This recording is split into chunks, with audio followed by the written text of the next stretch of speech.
पहले समता पार्टी हुआ करती थी, जौहर साहब नेतृत्व करते थे, शरद यादव जी करते थे, बाद में नीतीश कुमार जी के हाथ में नेतृत्व आया। तो तब से हमारे पुराने साथी हैं और तोड़ने का कोई कारण नहीं है। एक बार बीच में थोड़ी गड़बड़ हुई थी, टूटा था, मगर अच्छा ही हुआ, फिर से आज वो एनडीए में है।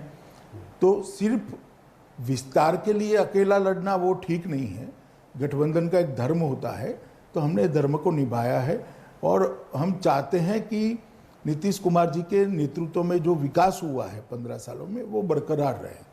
ऊपर मोदी जी, नीचे नीतीश जी, ये डबल इंजन वाली सरकार बिहार को विकसित राज्य बनाने की दिशा में बहुत द्रुत गति से आगे ले जाएगी। आप जब जनता के बीच आज जा रहे हैं इस गठबंधन के साथ, तो पिछले 15 साल में क्या क्या आपकी सरकार ने किया है जिसको कि आप जनता के सामने लेकर जा रहे हैं?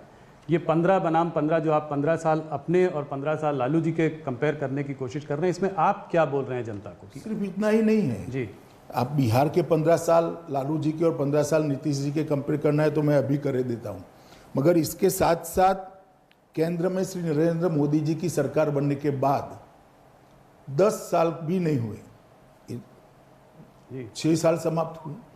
6 साल के अंदर देश के 60 करोड़ गरीब, जिसमें से बहुत बिहार में गरीब आबादी बहुत ज़्यादा है, आप भी जानते हो, उनके घर में बिजली पहुंचाई गई। हर घर में बिहार में बिजली है आज, शौचालय पहुंचाया गया है, गैस का चूल्हा पहुंचाया गया है, स्वास्थ्य योजना का 5 लाख तक का कार्ड पहुंचाया गया है।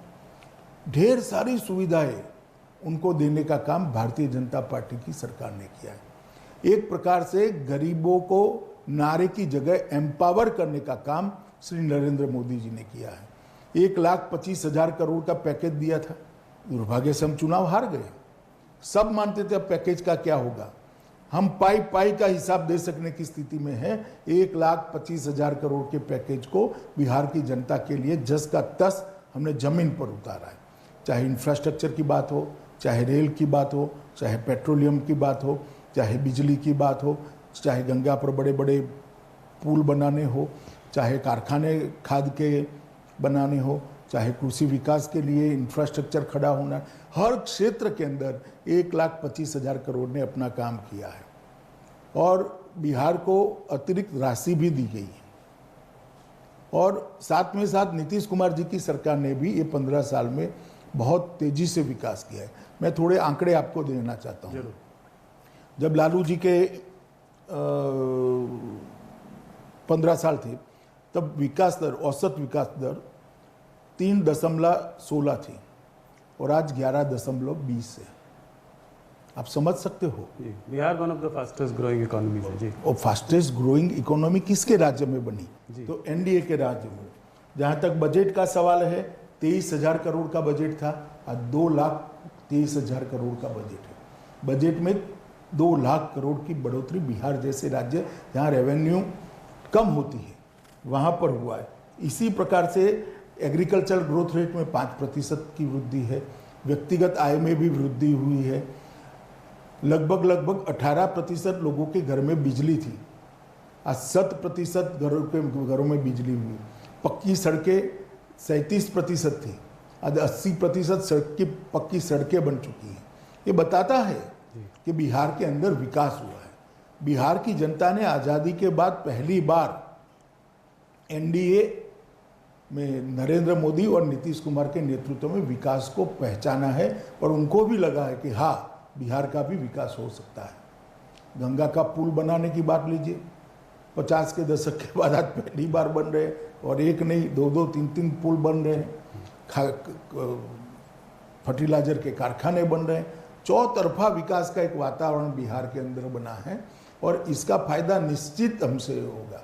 और लालू जी के शासन में सिर्फ विकास ठप पड़ा था ऐसा नहीं था। फिरो थी, एक इंडस्ट्री बन चुकी थी। गायों के घास का चारा तक खा लिया गया था। बेपनाह मतलब भ्रष्टाचार जिसका कोई नाप नहीं है, इतना भ्रष्टाचार हुआ। लॉ एंड ऑर्डर आप जानते ही है बिहार का कैसा था, अब लॉ एंड ऑर्डर कैसा है। बहुत बड़ा अंतर आया है और बिहार आज आगे मुड़कर देख रहा है, आगे बढ़ने के लिए तैयार हुआ है। तो ये जो परिवर्तन आया है ये 15 साल में आया है, और ये परिवर्तन के अंदर और तेजी आई है वो मोदी जी के प्रधानमंत्री बनने के बाद आई है। तो नीतीश कुमार जी के 15 साल और लालू जी के 15 साल का कंपैरिजन, अगर जदयू ही भाजपा जदयू रखे इससे तो अच्छा है कि आरजेडी एक बार रख दे तो बिहार की जनता को मालूम पड़ जाएगा कि विकास किसको कहते हैं। अमित जी, कुछ आंकड़े और भी हैं। अगर आप कुछ सोशो इकोनॉमिक इंडिकेटर्स देखें तो ह्यूमन डेवलपमेंट इंडेक्स में बिहार एकदम नीचे है। अगर आप अनएम्प्लॉयमेंट रेट देखें तो बिहार में बहुत हाई है, इनफैक्ट करीब करीब 46% की वृद्धि हुई है। अगर आप उसकी लिटरेसी रेट देखें तो तमिलनाडु और झारखंड के संग बॉटम 3 स्टेट्स में भी आता है। तो एक